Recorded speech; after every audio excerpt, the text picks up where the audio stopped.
YouTube channel community, Carl Wilson fans, random people on the internet, my name is Giggens, and we are here today to talk about Carl Wilson's second solo album, Youngblood, released on Caribou Records in February of 1982.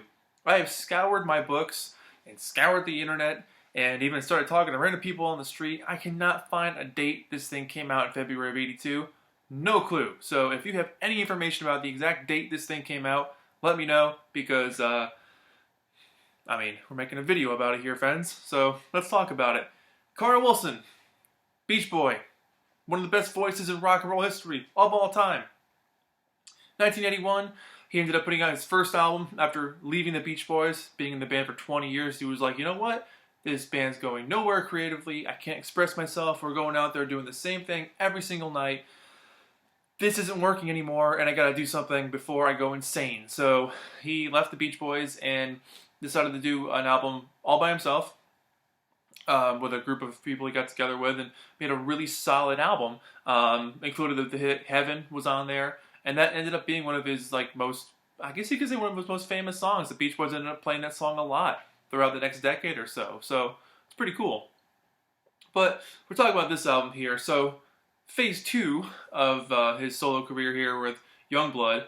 This album literally came to be because he was still wanting to do something different and stretch out his legs and show off his vocal chops in a whole different terrain and play with different textures that he wasn't doing with in the Beach Boys, to show that he was just more than that. So I love this album. I think it's fun. I think it's really cool to see him go places that you wouldn't expect Carl to go, because it works so well. I think hearing him do different things and hearing him in these different environments is what makes it exciting, because he's taking a risk, and that's what's fun. That's what's been always special about the solo Beach Boys albums. When you take a risk and go away from the Beach Boys sound almost entirely, that's what makes for an interesting listen. When you go out there and do the same thing over and over again that you would have heard on a Beach Boys album, meh. So this thing was finally released on CD in 2010, around September 21st, from the date that I could find. Before that, having been on CD basically only in Japan. And the lead single on this thing, What You Do To Me, Back With Time, it did hit number 72 on the Billboard Hot 100 and number 20 on the adult contemporary charts. So not a bad showing, really not too bad. But this album is just reflective of its times. You know, the Beach Boys and Carl Wilson were not getting along. He wanted to do his own thing, and he did, and he just completely went off of the Beach Boys rail, and I love that. It sounds so fresh and honest and new and exciting, and you can hear the excitement in their voice, in all of their voices, and the playing on this album is just really spirited. The whole group, you know, everyone down from Carl to Billy Hinchy to Nicky Hopkins, Myrna Smith, or Myra Smith. There's a whole ton of people on here that are just very, very handpicked from Carl, but very talented people, and they made a great album. So that's it. What more can I say? That's also the name of the song on the album. That's the first song on the album. My jokes are, my puns are getting pretty bad, you guys. What more can I say? It's totally got a Jesse's Girl vibe, but I really like it because of that. I love that gritty feel of the guitar. It just rocks so hard. I love hearing Carl in this environment. He commands the whole song. He's confident. He's enthusiastic. You can feel he's got that fire under his ass that wasn't there for years being in the Beach Boys' Winter of Discontent. I like the polished 80s production that this album has, and particularly on these rock songs. I've read so many different things where people are like, you could have interchanged anyone's voice, and this could have been any song on any radio station in 1983, but who cares? It's Carl Wilson. He's doing it his own way. It sounds great. Who cares? Take it for what it is. Don't compare it to what it could be or what it isn't. Take it for what it is. It's Carl Wilson. Shut up. So I like the clean, very fun, energetic, exciting feel of this song. It's catchy, sticks in your head. It's just a great way to introduce the LP. She's Mine is filled with these Nicky Hopkins piano riffs, and if anyone has followed Nicky Hopkins, his piano playing is just top-notch stuff. The guy was an insane talent on the piano. But it's 2 for 2 here, punch for punch, straight up 2 in a row rockers here. Really, really tight vocal from Carl on this thing. Kind of a tough feel on this one. I love the heavy drums throughout this track. The chord changes are very cool. For me, it's got a bit of an early 60s feel, but totally mixed in with that 80s-ness. It reminds me a little bit of Because the Night by Patti Smith, but I like that. The really ripping guitars throughout this thing as well. And I say loosely based in the 60s. You could tell their influences are on their sleeve on this one, but they're also playing with new textures in the early 80s world. So I like that a lot. Giving You Up, this is a really sweet voiced Carl again. Definitely reminiscent of your God Only Knows and your Our Sweet Love and all that kind of stuff. Lovely build-ups throughout this track as well. Carl really stretches out vocally. He hits different marks in his voice and enters different terrains that he doesn't normally go to, and I really like what he does with that. The softer moments on the song definitely build well to the more propulsive moments. There's energetic parts, there's really soulful bits. Just a great track. I mean, I love the start and stops that come up throughout this thing as well. That happens a lot on this album, but that's fun, that's catchy, it's power pop for you. I can dig it. One More Night Alone, written by Billy Hinchy, his brother-in-law, or ex-brother-in-law, at the time friend, or I guess always friend, but this really warm ballad features a nice Fender Rhodes in the beginning, this little keyboard bit, before jumping into slow-mo, soft rock arena mode. I love it. I think it's really cool. The song itself has places to grow. I like having bits of empty space throughout this track because it lets it breathe and you can kind of just absorb it and let it sink in. But this could have been a moderate single. This could have been like bubbling in the top 20 so far. This has the marks of a decent single. I love the sax solo on this thing as well, but yeah, nice to hear Carl enter soft rock, arena rock territory. I like that a lot. And then side one ends with Rockin' All Over the World by John Fogerty of CCR. And Nicky's slamming away on the keyboards in this one too. I love the big brass horn section on this. You can just tell the whole gang's having a fun time. They're just ripping and roaring, having fun, letting loose in the studio. Carl's getting to rock and roll. What more can he say? And then side two starts with What You Do To Me, which, as I said earlier, this could have been and should have been a much bigger single. This song has all the marks of a great early 80s track. It's heartwarming, it's endearing, it's fun, it's loose, it's got some great start and stop beats throughout this thing where you can just sing along without the music.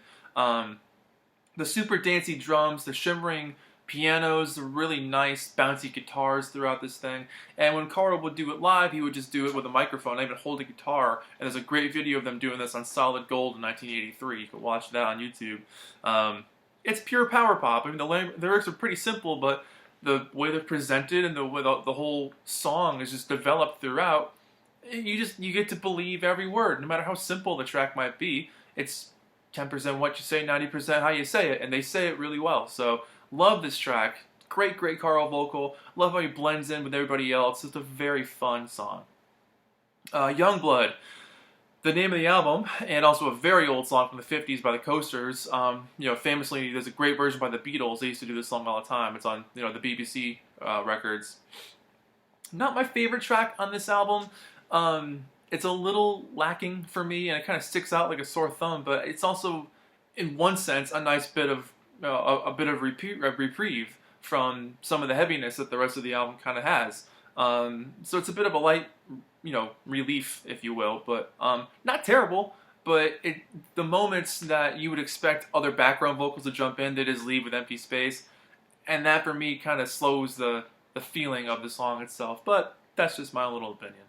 Of the times, this is probably one of my favorite songs on the album. I love this track.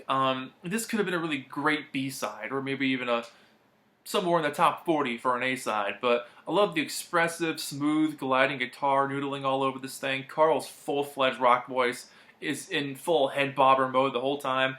It's a standout track. The background vocals are fantastic. The whole fade-out is great. Again, there's a knack for melody throughout this whole album that is meant for being on the radio and, sounding of the time. I like the production on this album a lot. It just sounds good. It's just comfortable to the ears, and a song like this just works really well with Carl's new world he was trying to create for himself and with his buddies on the album here. It flows really well. Great song. Too Early to Tell. This one's really fun. They would open their shows with this one almost all the time when they were on tour for these things. But it's a total on-the-road rocker. It sounds like they're ready to tour. It sounds like they're ready to go on stage and just let loose. I love how it just pounds away nonstop the whole time. It's just a great rock and roll track. You know, the duetting between Carl and Myra, or Myrna, I never pronounced her name right. Apologies. I love having that dynamic there as well. Hearing their voices blend works extremely well. I love hearing Carl bounce off that. Just a fun song. Well, not much else to say beyond that. It's just a fun song. If I Could Talk to Love, this is a great way to almost end the album. It's nice to have one more ballad in here before the end of the album, but this is a really gentle, breezy track. I love how it just kind of glides along. Very beautiful harmonies, really warm lead vocal, very pretty sounding song. The acoustic guitars and the pianos blend very well with each other and they complement one another. It's totally soft rock, ballad-esque stuff, but I can really dig it. You know, it flows really well. It's powerful. It's sweet. Just a nice, heartwarming song. Great to hear Carl, you know, show off all these different dynamic aspects of his voice, where he can be a rock and roller, but he can also sing you the prettiest stuff you ever heard. So great track. Love this one a lot. And then last song on here, Time.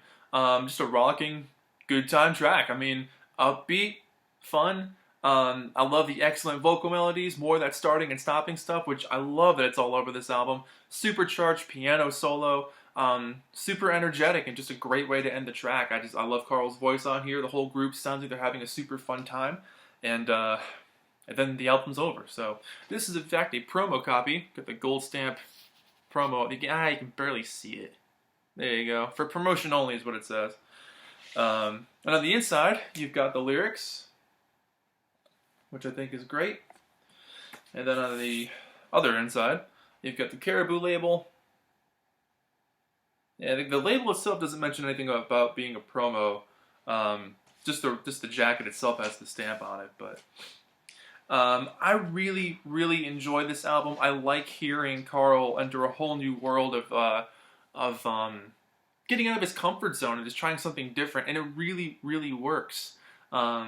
He just blends so well into this world, and it's sad that he never made more albums after this. He could have totally kept going, but by the time this came out, he was already back with the Beach Boys and kind of saying, hey, you know, we got to practice more, we got to change up the set list, we got to get more creative, and it did happen. They got way more involved in movie soundtracks, and they eventually made the 1985 album with Steve Levine, and that was way more contemporary, ready for radio, and had a lot more current, you know, aesthetics to it, with lots of keyboards and synthesizers and computer stuff. So, you know, Carl's wishes for the band to continue and be more creative did happen again throughout most of the 80s, even if they were working on stuff for movie soundtracks or whatever. But they found creative outlets to express themselves and being the public eye and not just be an oldies act all the time. But so that's it. So this album was produced by Jeff Baxter and you know, put out with Jerry Schilling, who was his manager at the time. And yeah, that's it. I love this album. I'm going to give this thing an 8 or 9 out of 10. I think it's fantastic. If you're a Beach Boys fan, definitely listen to it. If you've never heard the Beach Boys before, but you want to hear a really good early 80s rock with some soft rock moments, pick this thing up. It's just a great album. Just a standalone album on its own. You don't even need the Beach Boys association. It's just a great track selection, and the way it's sequenced, I think, works really well. There isn't a bad song in the bunch. My least favorite song on here would be Youngblood, but even that's not that bad. There's only one track, so really can't complain. My name is Giggens. This has been Carl Wilson, Youngblood. Just wanted to see if it would do that. Put my head next to that. Carl Wilson, Youngblood. 8 or 9 out of 10. You pick. You pick an 8 or 9 out of 10. So that's it. Thank you so much for watching. I'll see you guys in the next video. Bye-bye.